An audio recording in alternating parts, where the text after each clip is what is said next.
You know, the world is full of historic folklore, and the southern region of the United States is definitely no exception. In fact, many Southerners will claim the South has more legends and folklore than any other region of the country. And included in all this folklore are the ever-popular stories about Southern ghosts. And when it comes to ghost stories, we felt there would be no one better qualified to talk to than the author of several books on the Southern ghosts, Kathryn Windham. We talked with Mrs. Windham recently at her home in Selma. Mrs. Windham, how and when did you first start showing interest in ghosts? Well, really, I guess I was too young to remember when I was first interested in ghosts, because I think all of us are interested in ghosts. I mean, we hear ghost tales when we're children, and maybe we don't take them too seriously. It's kind of fun to be frightened a little bit. I think I've always been interested in ghosts because they're so closely associated with folklore, which is one of my big interests. But I became seriously interested, I suppose, when something came to live in our house here in Selma, something that we call Jeffrey. And maybe it's a ghost, maybe it's something, I really don't know.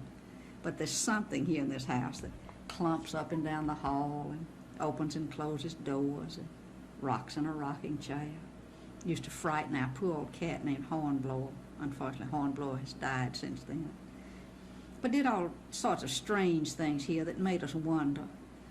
And after Jeffrey came to live in this house, I went back to Huntingdon College and talked to my college English teacher, Margaret Fye, who is one of Alabama's finest folklore experts.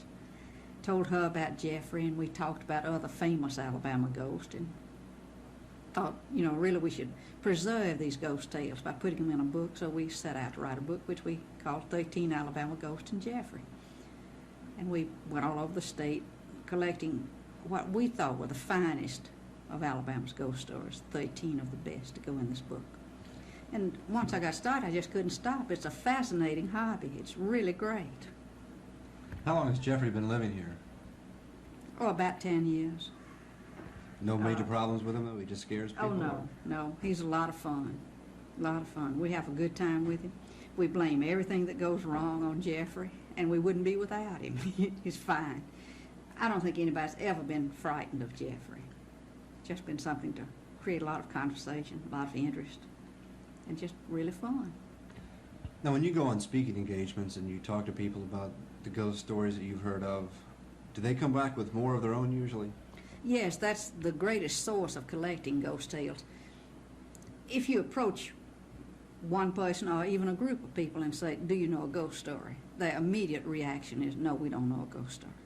But if you will tell them a ghost story, then almost invariably they will tell you something. They'll open up and tell you some strange thing that has happened to them or to someone who's very close to them.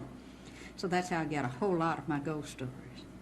And it's fun because I like to hear these tales they have to tell. And they'll tell them if they realize that you're going to listen with not only interest but with respect to what they have to say, and not going to make fun of them or belittle them. And these tales that people tell me, I'm sure that they believe them because, you know, you've been around in the news business long enough to know when people are putting you on. And people ask me real often, you know, are all these stories true that you write about? Now that's real hard to answer, except to say that I am confident that the people who told me these stories believed that they were true. And I have checked every story out as far as it's possible to do so. I visited the sites where they all happened, talked to the people involved, visited cemeteries where the people are buried, you know, to check on the dates on the graves and so forth, and talked to local historians about the events that were involved in the ghost tale, because I like ghost stories that have some historical connection, not just clanking chains and flashing lights, you know, but some that really have some meaning and some meat in them, a little more than just little scary happenings. Now, you've mentioned, or you've talked about other people believing and not believing in ghosts, so I'm going to ask you straightforward, do you believe in ghosts? Well, you asked me a straightforward question, so I'm going to give you an evasive answer. I'm going to say that I really don't think it makes any difference whether I believe in ghosts or not. I think that the important thing is that you don't have to believe in ghosts to enjoy ghost stories. And also, you don't have to believe in ghosts to recognize the importance of saving these ghost stories. So it really doesn't matter a whit to me whether people believe in ghosts or not, if they will just help save these stories. Because that's what I'm primarily concerned with, is preserving our rich heritage of ghost tales. We have had so many splendid ghost stories that we have lost because the great tellers of stories have died. And nobody recognized the worth of these stories enough to put them on paper or even to remember them completely. And so these good stories died with these older people. And we mustn't let this keep on happening. We've got to save these ghost tales because they are as much a part of our history as DeSoto's visit or the Civil War or any of the other great events in Alabama or in the South. What are some of your most favorite and, say, most fascinating ghost stories? My one all-time favorite is the ghost of the Eliza Battle, because it's a ghost of a steamship. It's rather unlikely ghost. You know, we think ghost of people, you know, that look like white sheeted figures, and don't often think of inanimate objects becoming ghosts. But this is that splendid steamship which was described as the finest boat that ever plied the Tombigbee River. And she was taking a group of wealthy planters and their families and friends down to Mardi Gras at Mobile in the 1850s. Ran into a late winter ice storm, caught fire, and sank there at the river near Nahiola, the present landing of Nahiola. And since that time, people living along the river, and fishermen and hunters who are there, especially at night, frequently tell of seeing this brilliant glow that starts way up the river in the fog and the mist and comes nearer and nearer, and as that glow comes nearer, they hear strange music, happy dancing music, but not the kind of music that we are accustomed to hearing now. And they are sure that they see and hear the ghost of the Eliza Battle trying to finish a voyage down to Mobile. And I like that tale. Mrs. Windham, thank you so much. It was a pleasure and an honor to sit here and talk with you this afternoon. Well, thank you for coming over. I enjoyed your visit and enjoyed telling ghost tales to you. I hope you'll come back and bring me some new ghost tales. I'll certainly try if I can. In a moment, we'll return to Montgomery and visit one of its most favorite ghosts, the Red Lady at Huntingdon College. All that when Composite continues.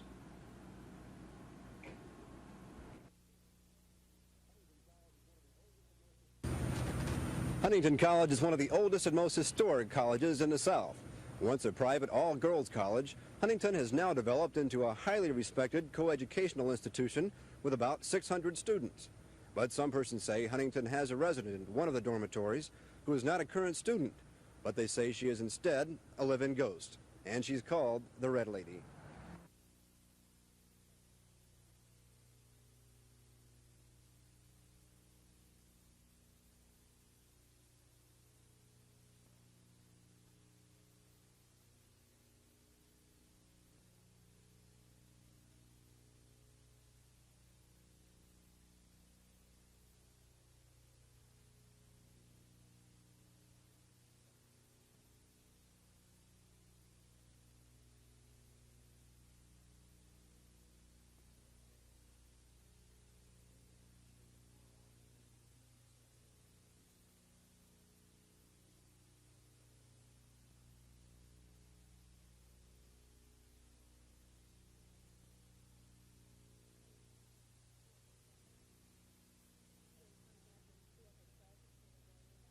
There's times when I can feel her presence in the room, a cold draft on a warm night, or there's a lot of nights when she's opened our window.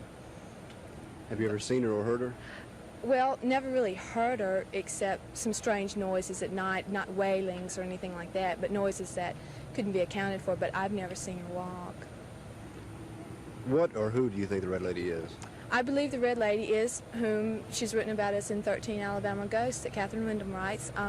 She was a student who once came to Huntingdon who was very unhappy, and she committed suicide. And you believe this is her ghost that so many people talk about? I didn't believe it till I came to school here, but I firmly believe it now. Why? I mean... Well, The reason I'm living in the room now is because some other students were scared out of the room because of her presence. And there's just been too many unusual happenings within the dorm and on the floor that can't be explained. And her ghost is a pretty good explanation to fall back on. Were you scared? No, it's just something you learn to live with. I guess before you move on the floor, you know that she's going to be there. And it just comes along with the college. Freshman year, I saw her. I heard the girls screaming, and you looked out and girls were, just seeing what was going on out in the hall, and you saw her just flash down the hall. What'd she look like? She had a red dress on, her hair was real frizzy, and it was froed out, and she had like white powder in it. And that's all I saw. It was, like either gray or white, she was just all. Did it scare you when you first saw her? No, it was just something everybody talked about, and something you expected, It's the minute you walk on Huntingdon College campus, first thing, Red Lady, it's one of the traditions. You don't feel at all threatened by her? No, not whatsoever. I've heard the first time the girl told me the story of her, she told it in a sympathetic way, and it was not a spirit to be afraid of. It was a spirit to sympathize with, and any girl could relate to her, a girl having problems with a roommate and another roommate and another roommate, and finally she just couldn't cope, and that's the way I look at it, and it's not as a ghost that would harm you or scare you or whatever. You feel sorry for her? No, I feel very sorry for her. I've related to her before, sitting in the room and, just lonely nights looking outside. You just, I don't know why, I think about her. And she must have been a very lonely girl. Are you convinced that what you see and hear is a ghost? No, I think it's a spirit. A spirit that was told to me, and I can't explain it. It's just something that you can feel. It's a sympathy sort of thing, You don't think that what you've seen and heard are pranks by, say, upperclassmen? I do feel it's pranks by upperclassmen, because being an upperclassman, I have pulled these pranks. But that doesn't go along. The pranks is something that you expect, orientation for a new freshman, and it's to get them all out, and it's to get everybody together. All the girls are on the hall, the phone rings, and they announce her, and everybody waits for her, and it's an exciting thing, and it's something. When you first come to college, you're scared anyways, you don't know what to expect, it's just another little gimmick to get everybody to get to know each other, and and it's something that, if you can tell the story to a freshman in a sympathetic way, and think of it as a young girl like all the rest of us in the dorm, then you can relate to her. But there are girls that, might have been told a different story, and, there must be hundreds of stories going around. But nevertheless, you still believe that the spirit of the Red Lady still walks? I sure do. Sure do. Have, quote, seen the Red Lady walk? I'm inclined to think they have vivid imagination, frantically. You heard that, I'm sure. There's hardly a college. You don't believe that there is such thing as a Red Lady that is a ghost of a former student? I'm afraid I'm a skeptic. But others believe that very much, don't they? Yes, they do. And I suppose it's not particularly good business for me to say this, since I wrote a story about her in our 13 Ghosts. But like George, I cannot tell a lie.